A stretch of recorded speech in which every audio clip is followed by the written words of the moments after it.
पति सत्यवान का जो जीव लेकर यमराज चल रहे थे, उनके पीछे पीछे चली। यम के पीछे पीछे चलने से यम प्रसन्न हो गए और कहा कि बेटा मांग ले, तेरे पति के सिवा कुछ मांगना है तो जा, मैं तुझे वरदान देता हूं कि तेरे जो राजपाट चला गया है वो मिल जाएगा, अब लौट जा। सावित्री नहीं लौटी। उस मंत्र के प्रभाव से वो यम के पीछे पीछे चल रही थी। यम ने फिर से कहा कि जा बेटा, तेरे अंधे माँ बाप देखने लगेंगे, पीछे लौट जा, वापस लौट जा। सावित्री नहीं लौटी, यम के द्वार तक पहुंच गई। तब यमदेव ने कहा बेटी तेरा कितना तेज है, तू यम द्वार तक आ गई, मैं बहुत प्रसन्न हूं बेटा, अब तू मांग ले, तेरे पति के सिवा कुछ वर मांग ले। तब सावित्री ने कहा कि हे यमदेव, मेरे पति के सिवा अपने वर मांगने को कहा है तो मैं एक ही वर मांग रही हूं कि मैं 100 पुत्रों की माता बनूं। यमदेव ने कहा तथास्तु। यमदेव ने कहा तथास्तु। तो फिर सावित्री ने कहा अब मेरे पति को छोड़ दीजिए, मैं तो सती हूं, मैं बिना पति बच्चे वाली नहीं बन सकती हूं। यमदेवती प्रसन्न हो गए और सत्यवान को छोड़ दिया। अपने पति को, मरे हुए पति को जीवित करने की क्षमता इस गायत्री महामंत्र में है, ये सती सावित्री ने प्रमाण देकर बता दिया। इसलिए गायत्री महामंत्र की उपासना हमारे भारतीय संस्कृति, हिंदू संस्कृति में सर्वश्रेष्ठ माना गया है। आप भी हमारी बच्चियां हैं, आगे चल के अपना व्यक्तित्व ऐसा निखारना है, ऐसा संवारना है कि आप भी एक ऐसी नारी बनकर चलेगी इस गायत्री महामंत्र की उपासना से, ताकि इस इतिहास में आपका भी नाम लिखा जाए, आप ऐसी देव कन्या बनकर यहाँ से जाए, ऐसा हम सभी के अंतःकरण में एक भाव है। इसलिए आपको यहाँ पर लाया गया है। आइए इस महामंत्र के लिए तो क्या क्या बताए, इतना उसका विस्तार है। गायत्री महाविज्ञान नाम की पुस्तिका परम पूज्य गुरुदेव ने लिखी है और उसमें बहुत अच्छी तरह से इसको समझाया गया है। आइए आज का बैठक का क्रम यहाँ पर हम समाप्त करने जा रहे हैं। दूसरी बैठक सिर्फ आधे घंटे में आपको यहाँ पर आकर बैठ जाना है, समय बहुत ज़्यादा नहीं लेना है। 4:30 बजे है, 5 बजे बराबर यहाँ पर हम बैठ जाएंगे। गुरुदेव से हमने अपना नाता धीरे धीरे जोड़ने का प्रयत्न किया है। वह गुरु सत्ता हमारे लिए कौन है?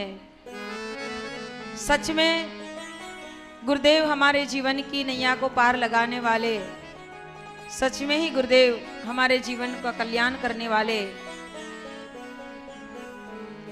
शिव शंकर के रूप में ही है। वह गुरु सत्ता हमको ऐसे ऐसे अनुदान देते जाएंगे, ऐसे ऐसी रिद्धि सिद्धियां हमारे लिए बिखेरते जाएंगे, ताकि हमारा जीवन बहुत उज्जवल हो सके। आइए वह गुरु सत्ता के लिए हम कुछ पंक्तियां अपने लफ्ज में बोलेंगे। वह सच्चाई आँख न देखी, कानों सुनी सुनाई, वह सच्चाई आँख न देखी, कानों सुनी सुनाई, गुरुदेव हमारे शिव शंकर वरदाई, गुरुदेव हमारे शिव शंकर वरदाई। वह सच्चाई आँख न देखी, कानों सुनी सुनाई, वह सच्चाई आँख न देखी, कानों सुनी सुनाई, गुरुदेव हमारे शिव शंकर वरदाई।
देख तो उनकी गहराई गुरुदेव हमारे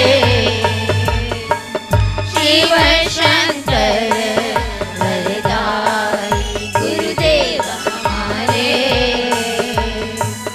शिव शंकर वरदाई वह सच्चाई आँख न देखी कानों सुनी सुनाई वह सच्चाई आँख न देखी कानों सुनी सुनाई गुरुदेव हमारे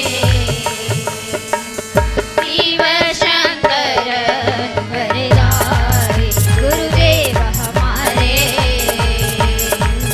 शिव शंकर वरदाई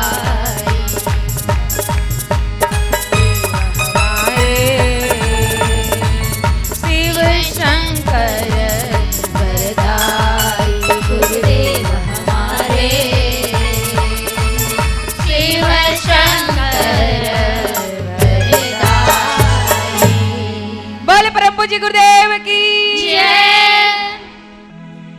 गुरु सत्ता के पावन चरण में आज हम बैठे हैं, गुरुदेव की वह कृपा करुणा को आत्मसात करने जा रहे हैं। तो आइए आज का विषय लेकर हमारे सामने बैठी हुई प्रज्ञापुत्री पायल जी आपको आगे का विषय के बारे में समझाएगी। आज का विषय है सफल जीवन की दिशाधारा।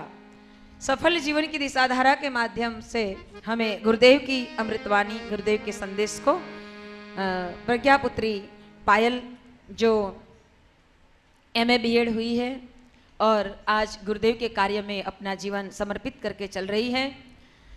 उनका शादी ब्याह भी हो गया है, कुटुंब परिवार भी इस गुरु सत्ता के कार्य से बहुत बहुत खुशी है और ऐसे कार्य के लिए उनको कहीं भी जाना है तो पूरी समझदारी से, आनंद से, सहर्ष उनको भेजने का वो प्रयत्न करते रहते हैं, सहकार देते हैं, सम्मान भी देते हैं। साथ साथ वही प्रज्ञापुत्री पायल प्रज्ञा पुराण कथा और गुरु गीता के कथा के माध्यम से गुरुदेव के हृदय को, दर्द को जन जन तक फैलाने के लिए आज अपने श्रद्धा सुमन अर्पण करती हुई आगे बढ़ रही हैं। ऐसी आपके ही बीच में से ऐसी कन्या कौशल्य शिविर के माध्यम से ही उभर आने वाली यही हमारी प्रज्ञापुत्री पायल दीदी है। आइए उनका हम अभिवादन करते हुए आज के विषय को वो अपने सामने रखेगी। पायल। बोले भारत माता की जय, गायत्री मात की जय। आइए सबसे पहले कमर सीधी करके बैठे, दोनों हाथ गोदी में, आंखें बंद, शांत चित्त, परम पवित्र प्रकाश स्वरूप उदयमान सविता देवता का ध्यान करते हुए प्रार्थना करेंगे।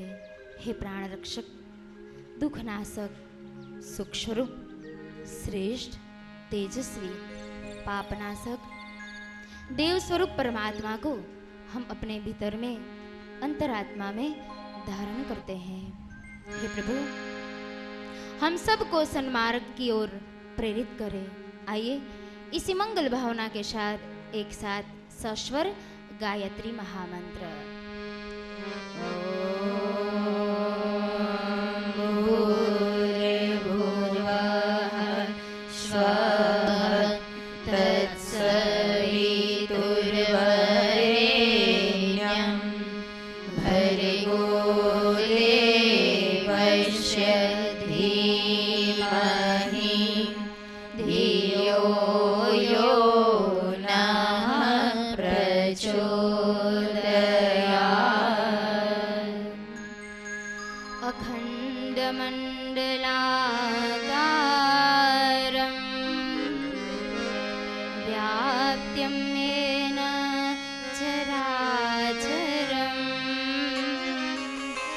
तत्पदं दर्शितं येन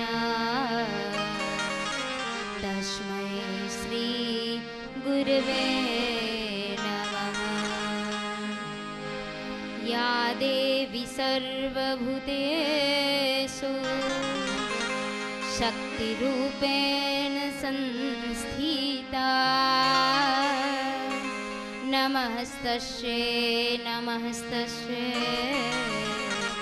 नमस्तस्यै नमो नमः नमस्तस्यै नमो नमः। आइए वेद माता, देव माता, विश्व माता माँ गायत्री की सूक्ष्म उपस्थिति में परम पूज्य गुरुदेव परम वंदनीय माता जी के श्री चरणारविंद में कोटि कोटि वंदन। आध्यात्मिक जीवन की दिशा धारा हमको आगे बढ़ाने में बहुत प्रयास है जिनका, वह तपोपुंज आदरणीय मातृस्वरूप पूज्य माँ के चरणारविंद में कोटि कोटि वंदन करते हुए आप सर्वे देवी शक्ति स्वरूपा बेटियों शक्तियों का चरणों में वंदन करते हुए आइए परम पूज्य गुरुदेव वेद मूर्ति तपोनिष्ठ पंडित श्री राम शर्मा आचार्य जी, जिनके माध्यम से, जिनकी प्रेरणा से यह सब कार्य हो रहा है और पूज्य गुरुदेव के विचार धारा ही सफल जीवन की दिशा धारा। वास्तव में भगवान ने हमें जीवन दिया है। जीवन क्या है? What is the successful life? जीवन भगवान ने तो दे दिया है, वह हमारे लिए एक अनमोल भेंट है, लेकिन हम हमारे जीवन को किस दिशा की ओर ले चलते हैं वह हम पर निर्भर करता है। इसलिए तो किसी शायर ने कहा है, life is a game so play it, life is a song so sing it, and life is a play ground so play them it. वास्तव में देखा जाए तो जीवन का अलग अलग तरीका है जीने का, लेकिन जीवन भगवान ने दिया है तो उनको यूं ही नहीं जीना है। सामान्य लोग जैसे जीते हैं, खाना पीना और हमारे परिवार की जिम्मेदारी संभालना, वही जीवन है नहीं है। लेकिन वास्तव में जीवन को महान बनाना है तो हमें सबसे पहले हमारे बचपन की ओर जाना होगा, हमारे युवावस्था की ओर जाना होगा। हम इतिहास को भी देखा जाए ना तो महान पुरुष जो भी हुए हैं, संत हुए हैं, मनुष्य हुए हैं, उन्होंने सबसे पहले अपने बचपन को, अपनी युवावस्था को संभाला था, उनको संवारा था। और आज मुझे कहने का मन कर रहा है, जब कई बेटियां बच्चियां हमको पूछती है कि आप जिनके साथ आए हैं वो माँ कौन है, आप माँ को नाम के पुकारते हैं, तो मुझे इसलिए कहना मन कर रहा है क्योंकि आज हम भी जिस स्थान पर है ना वह कन्या कौशल शिविर के माध्यम से है। पूज्य माँ जिन्हों आप नाम देखते हैं, प्रज्ञापुत्री रश्मिकाबेन पटेल, हम सब बच्चियाँ साथ जुड़ी हम माँ के नाम से पुकारते हैं। गुजरात का बड़ौदा शहर के पास डभोई नाम आपने सुना होगा शायद, डभोई से है और वहाँ एक प्रज्ञा भवन का निर्माण करके कई प्रवृत्तियाँ चलती है। सबसे पहले तो मैं वह कहना चाहती हूँ कि बचपन को हमने संभाल लिया ना तो आगे का सब कुछ भगवान संभाल लेते हैं। पूज्य माँ जब छोटे थे ना तब उनके पिताजी गायत्री महामंत्र के साधक थे। अभी अगले सेशन में ही पूज्य माँ ने गायत्री महामंत्र के बारे में हमको बताया। तब पूज्य माँ के पिताजी जब साधना के बारे में माँ को बताते थे, अनुसरण करते गए और शादी के बाद भी अपने कुटुंब परिवार को साथ लेकर, और यहाँ सारी बच्चियाँ हैं ना, बेटियाँ हैं ना, इसलिए मैं कहना चाहती हूँ कि एक नारी होने के नाते घर की जिम्मेदारी कितनी बढ़ जाती है ना, कितनी जिम्मेदारी रहती है। और पूज्य माँ ने अपनी दोनों बच्चियों को भी पढ़ाया लिखाया, उनको संस्कार दिया, और जब स्वाध्याय दीप यज्ञ जहाँ भी प्रोग्राम होते थे ना तब माँ अपनी दोनों बच्चियों को साथ ले जाते थे। आज वह बच्चियाँ बड़ी होकर उनकी शादी भी हो गई, अमेरिका में अच्छी तरह से सेट है। पूज्य माँ ने जब कार्य की शुरुआत की ना, अभी हम आगे देखते जाएंगे शिविर में, स्वाध्याय का क्रम के बारे में, संस्कार के बारे में पूज्य माँ हमको बताएंगे। सबसे पहले पूज्य माँ ने अपने जीवन की शुरुआत, परम पूज्य गुरुदेव के कार्य की शुरुआत स्वाध्याय और जन जन तक परम पूज्य गुरुदेव के विचारों को पहुंचाने से की है। यज्ञ दीप यज्ञ धीरे धीरे उनसे शुरुआत करते हुए, जब परम पूज्य गुरुदेव ने पहले दिन ही पूज्य माँ ने बताया था कि सदगुरु की कृपा हमको कब मिलती है, सदगुरु की कृपा हमको तब मिलती है जब हमारी पात्रता को हम विकसित करते हैं। पूज्य माँ ने पात्रता को विकसित करते गए।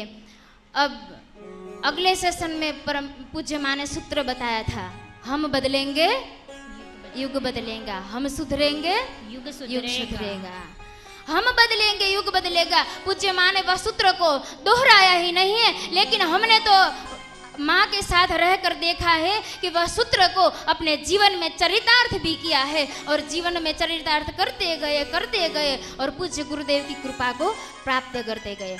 आप अब पूज्य माँ को देखते हैं, अभी तो शायद आपने पूज्य माँ को यहाँ शिविर में पहली बार देखा होगा, लेकिन कथा चैनल के माध्यम से आपने देखा भी होगा। तो पूज्य माँ ने परम पूज्य गुरुदेव की कृपा को प्राप्त करते हुए परम पूज्य गुरुदेव की प्रेरणा मिली, और परम पूज्य गुरुदेव का 19वां पुराण प्रज्ञा पुराण, श्रीमद् प्रज्ञा पुराण की कथा की शुरुआत की, और धीरे धीरे करके पात्रता को इतना विकसाया। पूज्य गुरुदेव की कृपा उनके सिर पर, उनके जीवन पर सतत बरसती गई, और धीरे धीरे पूज्य माँ ने प्रज्ञा पुराण ही नहीं है, लेकिन पूज्य माँ ने भगवान कृष्ण कन्हैया के चरित्र को लेकर श्रीमद् भागवत कथा, श्रीमद् गुरु गीता कथामृतम, श्री राम कथामृतम, गौ कथामृतम, और पूज्य माँ कबीर पंथ के समाज के हैं, और श्रीमद् अध्यारू जी महाराज कथा करते करते हुए आज कितने आगे बढ़े हैं। इतना ही नहीं, कन्या कौशल्य शिविर द्वारा शायद आपको लग रहा होगा कि हम स्टेज पर बच्चियाँ बैठी है, बेटियाँ बैठी है, तो वह कैसे बैठी है। हम भी एक दिन आपकी तरह से हम भी शिविर में आए थे। जब शिविर में आए न, पूज्य माँ को देखा, उनके साथ बैठी हुई बच्चियों को देखा, बेटियों को देखा ना, तो हमारे मन में भी एक जिज्ञासा हुई, हमारे मन में भी एक प्रार्थना हुई कि गुरुदेव हम पर ऐसी कृपा कब होगी कि हम भी गुरुवर का कार्य पूज्य माँ के साथ रहकर हम भी आगे बढ़ सके। और गुरुदेव ने शायद वह बात सुन ली। आज मैं भी गुरुवर से यही प्रार्थना कर रही हूँ कि आप जितनी सारी बच्चियाँ बैठी ने, हमने तो गुजरात में ही सुना था, लेकिन आज महाराष्ट्र की इस मुंबई नगरी में भी आपको देखकर गुरुवर से प्रार्थना हो जाती है कि गुरुदेव आप भी इन बेटियों को शक्ति से भर देना। पूज्य माँ ने कन्या कौशल्य शिविर, नव दंपति शिविर द्वारा युवाओं को सफल जीवन की दिशाधारा दिखाते हैं। इतना ही नहीं, हमारे गुजरात का ही गौरव नहीं है, लेकिन अब तो पूरे भारतवर्ष का ही नहीं, लेकिन पूरे विश्व का पूज्य माँ इस भारतवर्ष को लेकर नारी समाज का गौरव बन गए हैं। तब मैं यह कहना चाहती हूँ कि नारी होकर यह काम करना बहुत कठिन है। आप भी अपनी फैमिली से आई है ना, आपके घर में माँ होगी ना, 1-2 दिन के लिए बाहर जाती है ना, तो कितना सेट करने निकलती है माँ, है ना, कितना कुछ करती है, और बाहर से जब लौटती है ना, तो फिर पूरा दिन काम में लग जाता है। तो याद करना, पूज्य माँ तो 1 दिन के लिए नहीं, 2 दिन के लिए नहीं, 5 दिन के लिए नहीं, लेकिन महीने में 2 या 5 ही दिन घर में रहते हैं। तो याद करें, सोचने की बात है कि नारी होकर यह काम करना बहुत आसान नहीं है, लेकिन पूज्य माँ ने यह कर दिखाया है। वह इतना ही कहते हैं कि वह तो गुरुवर की कृपा है। सफल जीवन की दिशाधारा हमको दिखाते हैं, और हमारा टॉपिक भी यही है, सफल जीवन की दिशाधारा। मैं बताना यह चाहती थी कि बचपन जब संवर जाए ना, हमारी युवानी जो संवर जाए ना, तो आगे का सब कुछ भगवान हमको रास्ता दिखा देते हैं। और आगे बताया गया है कि स्टूडेंट लाइफ हमारा यहाँ जितनी बच्चियाँ हैं ना, शायद अभी विद्यार्थी जीवन जी रही हैं, है ना, विद्यार्थी हैं। और विद्यार्थी जीवन हमारा सबसे महत्वपूर्ण जीवन है। और इसलिए student life is golden period of life. यदि विद्यार्थी जीवन को हमें संभाल लिया तो जीवन में हम सब कुछ पा लेते हैं। और यह हमारा जीवन कुछ कर दिखाने का है, कुछ पा लेने का है, नया लक्ष्य की प्राप्ति कर लेने का है। और जब परम पूज्य गुरुदेव कहते थे कि भगवान ने हमें इस विश्व वसुधा, इस उद्यान में भेजा है, गार्डन में भेजा है। जब दो मित्र एक गार्डन में गए, उद्यान में घूम रहे थे, तब उनके मालिक ने कहा कि इस गार्डन में जितने फल के झाड़ लगे हुए थे, फल के वृक्ष लगे हुए थे, मालिक ने बताया कि पूरा दिन शाम तक आपको जितना फल खाना है ना, पेट भर के खा लो। दो मित्र खुश तो हो गए। घूमते घूमते उसमें से एक मित्र ने शाम तक उनको जो भी अच्छा लग रहा था वह फल लेकर खाने लगा।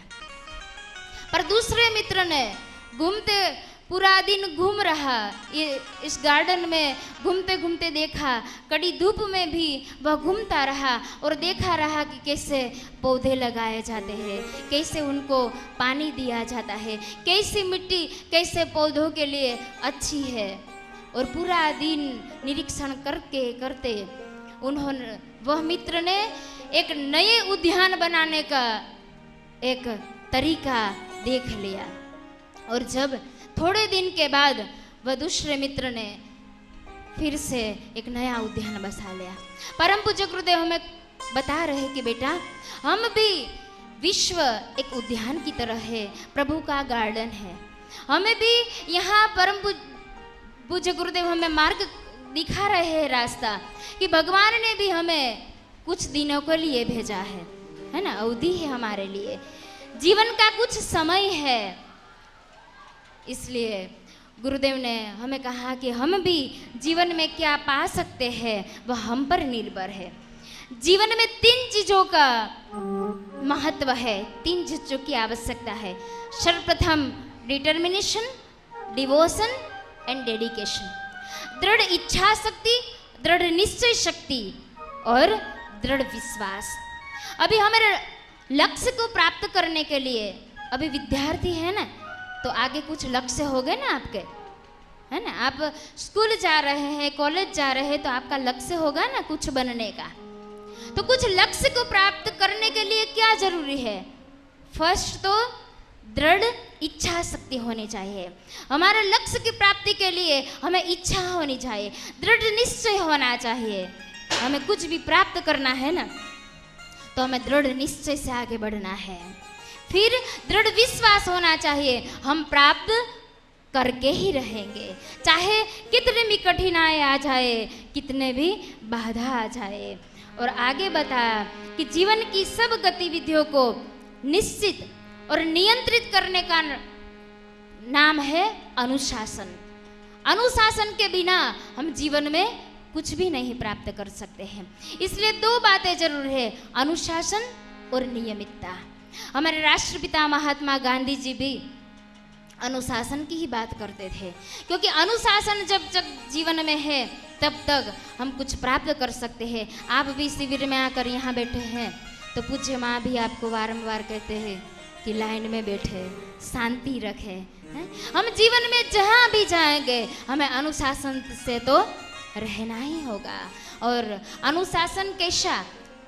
खाने की रीत, पीना, हमारा खाना पीना, हमारा बैठना, हमारा उठना, हमारा जो कुछ व्यवहार है, बातचीत करने का तरीका है, वह सब कुछ अनुशासन में आ जाता है।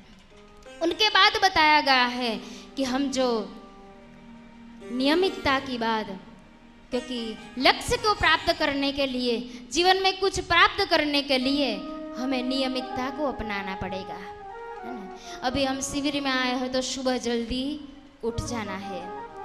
नियमित यहाँ क्लास अटेंड करना है।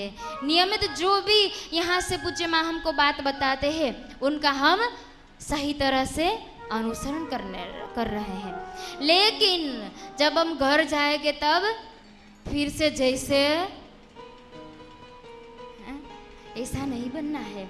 यहाँ से जो भी अनुशासन की बात, नियमितता की बात हमको सिखाई जाती है उनका हम अनुसरण करेंगे तभी सफल जीवन की दिशा धारा को हम प्राप्त कर सकते हैं।